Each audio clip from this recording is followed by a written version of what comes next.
I'm happy that you stayed, really. Yeah. Okay, actually, I'm going to talk about the next generation of AI, but Tazi came into it. And again, I'm Nejdet Pamuk from Tazi. We're going to talk about simple, understandable AI that learns continuously from data and human. So the point that we've touched just a minute ago. Next slide, please. I've already used my thumb. AI, again, I mean, this has already been told. Lots of opportunities, lots of promises. Yes, we could gain 5 trillion, even more value out of AI. This is really an annual value that it's predicted like in 3 to 5 years.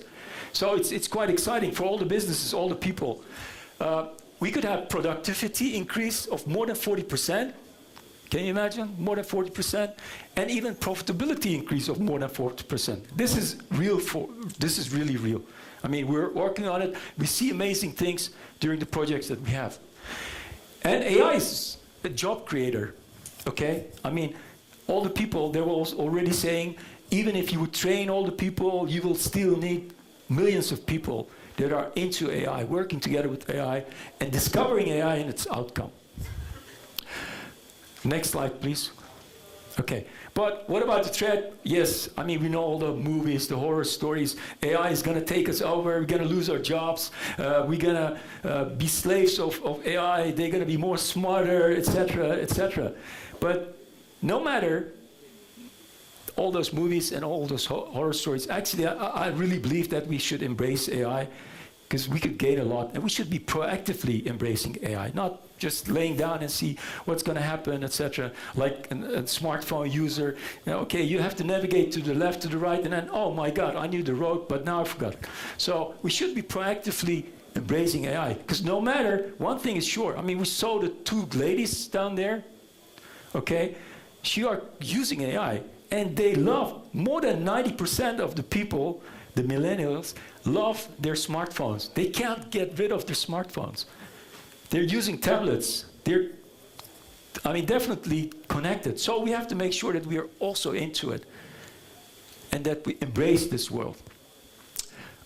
Some people say we're going to go from this digital age to the digital singularity. Actually, I like this. The point where technological omnipresence and human experience are converging, right? I mean, how far we're going to converge, we'll see. But this is really something that we're going to. Because it's already surrounding us. It's even in us, right? I mean, the cow, this chip thing that she was using machine learning for. So it's already detecting a cow, if it's pregnant, if it's ill, if it's delivering enough milk, etc. But we have the same, right? We have today people that are using chips and that are actually getting connected with AI systems that are predicting if they're going to have an heart attack or not, or what their blood pressure is, etc. So let's move. Yes, and this is already known. I mean, it's already told. We are collecting more than 2.5 quintillion data per day. More than ever before, and every day it's increasing. But one thing for sure is that less than 10% is being used today. Less than 10%, okay? So we could have all kinds of tooling, etc. But still we're using less than 10% to create value out of it. But why? Okay, why is it? What makes it that we are still using just only tiny 10%? Gartner did research, and it came out that there are many, many things that predicts or prevents us from getting industrialized.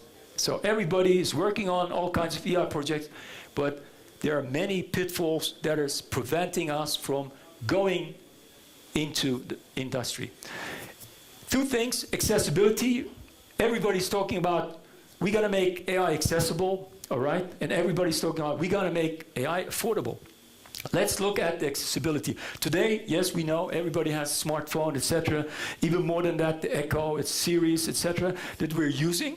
Okay, so accessibility, it's already in our reach. Everybody has a phone, right? So we're making already use of it, but we could do more with all those gadgets that we have.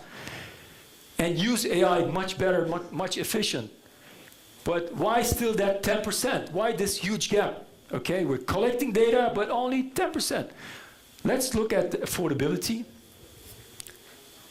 Yes, I think Google said already 60%, but according to Gartner, it's 80%.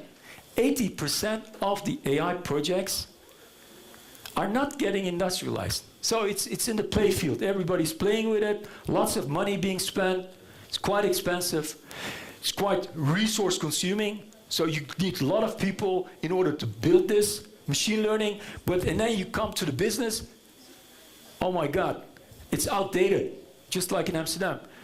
Data was wrong, okay? The business didn't understood what the outcome could be, or even the business didn't understood what they could do with the action.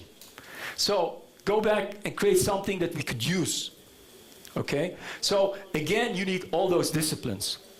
What are the pitfalls? According to Gartner, there are more than 16 pitfalls that is preventing you from getting industrialized, that is costing a lot of time, costing a lot of money. And these are, yes, data is not good enough. That's everybody's nightmare. Oh, yes, we have data, but it's not good enough. What are we going to do? Let's spend a lot of time and money. But you should start somewhere, right? But yes, we have the data privacy issues. We have the bias that I've already explained.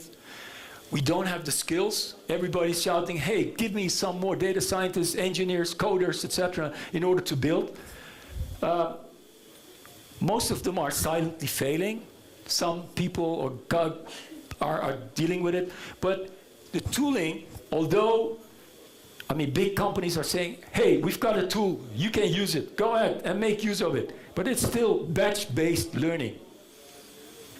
Okay? It's still based on different disciplines that do not get into the system itself quickly. Okay? So the tooling is really, really fragmented. I mean, you all know. Do you agree that the tooling is still fragmented? Next, please.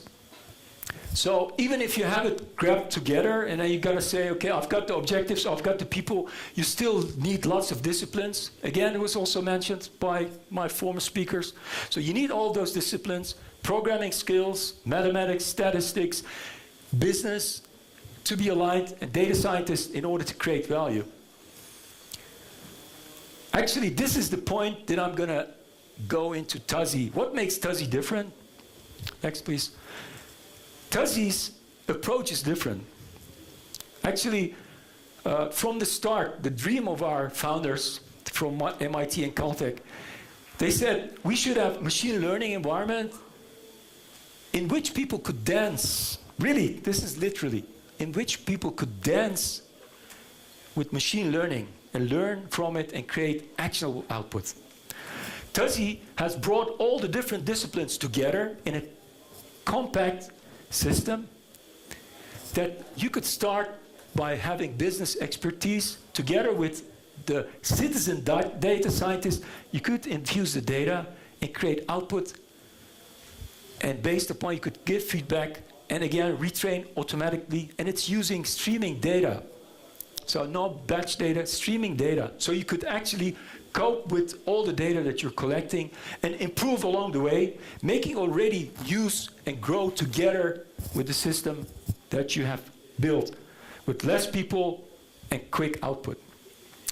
Let me dive very quickly into the components of important components of TAZI. We learn from streaming data.